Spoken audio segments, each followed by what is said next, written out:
Labas rytas. Artėja savaitgalis ir tai reiškia, kad pats metas planuoti, kągi veiksime savaitgalį. Kiek vėliau pasiūlysiu jūs susipažinti su sostinės savaitgalio renginiais, o dabar tradiciškai verskime spaudos puslapius.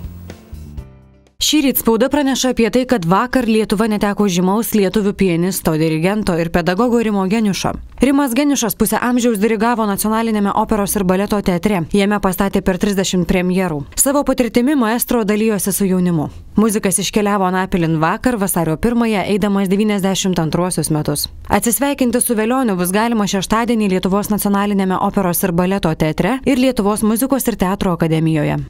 Titulinėme Lietuvos ryto puslapyje pasakojama, kad praėjusiais metais į tėvynę grįžo 14 000 lietuvių, beveik 10 000 daugiau nei užpernai. Gerokai mažiau žmonių ir išvyko iš Lietuvos. Ar tai kiek sumažins baimę dėl išsivaikštančios tautos, o gal ta baimė yra perdėta? Į šiuos klausimus atsakymo ieško Lietuvos ryto žurnalistai. Valstybės įmonės metus palydėjo modamos sausomis nosinaitėmis, skelbė Vilniaus diena. Rekordas, toks žodis dažnai pasigirsta valstybinių transporto įmonių vadovų lūpose, kalbant apie praėjusius metus. Rekordiniams rezultatams įtakos turėjo atsigaunanti šalies ekonomika, tačiau vien jai skirti visų nuopelnų nelinkę ir ekspertai.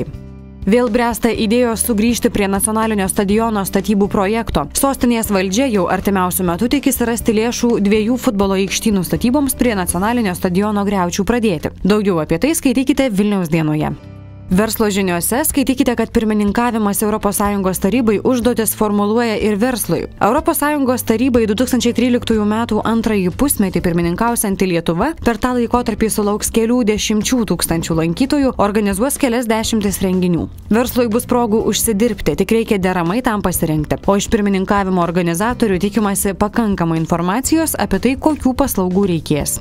Aktorius Regimantas Adomaitis šią savaitę paminėjęs 75-metį pribloškia elegancija ir aristokratizmu. Net jei čia įsimaišęs ir vaidybos krislelis. Šio aktoriaus portretas, mintys apie teatrą, šeimą ir gyvenimą išsamiai Lietuvos žiniose. Respublika, o ir kiti dienraščiai įspėja, kad Lietuvą apėmę šalčiai dar stiprės. Vasario 3-4 naktimis vietomis šals iki 30-34 laipsnių. Vasario 5 naktį iki 30-32 laipsnių šalčio. Specialistai rekomenduoja šalčiams ruoštis iš anksto ir būti budriems. Mat tokie orai gali ne tik sutrikdyti transporto priemonių ar kitų prietaisų veikimą, tačiau taip pat gali ir stipriai pakenkti sveikatai.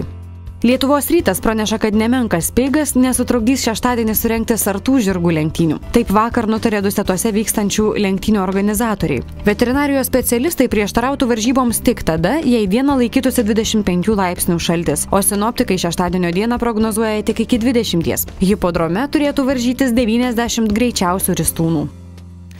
O dabar apie renginius. Kinomanus savaitgalį džiugins net keli renginiai pristatantys skirtingų tautų kinematografiją. Kino teatruose Skalvija ir Pasaka vokiško kino savaitė. Programoje 13 naujų filmų, kurių autoriai pripažinti ir debiutuojantis režisieriai iš Vokietijos, Austrijos bei Šveicarijos. O Forum Cinemas Vingis žiūrovams pasiūlys kelionę į saulėtą Japoniją. Šiais metais 11 festivalyje bus rodomi 7 filmai, tarp kurių net 3 Lietuvoje garsaus ir mėgiamo japonų režisieriaus Takeshi Kitano darbai. Lietuvos rašytojų sąjunga penktadienį kviečia į rašytojos Birutės Jonuškaitės naujos novelių knygos Užsakstyk mane pristatymą. Jis vyks rašytojų klube. O Litexpo parodų rūmuose šį savaitgalį paroda Mokymasis, studijos ir karjera, kurioje dalyvaus 120 mokymo įstaigų, o ta paroda prasidės jau šiandien. Plačiau apie ją papasakosiu rytojaus ryto laidoje. Na ir žinoma, kaip visada turtingą repertuarą pristato Lietuvos teatrai ir koncertų salės. Tiek šiandien, dėkoju Jums už dėmesį ir jo tikiuosi rytoj.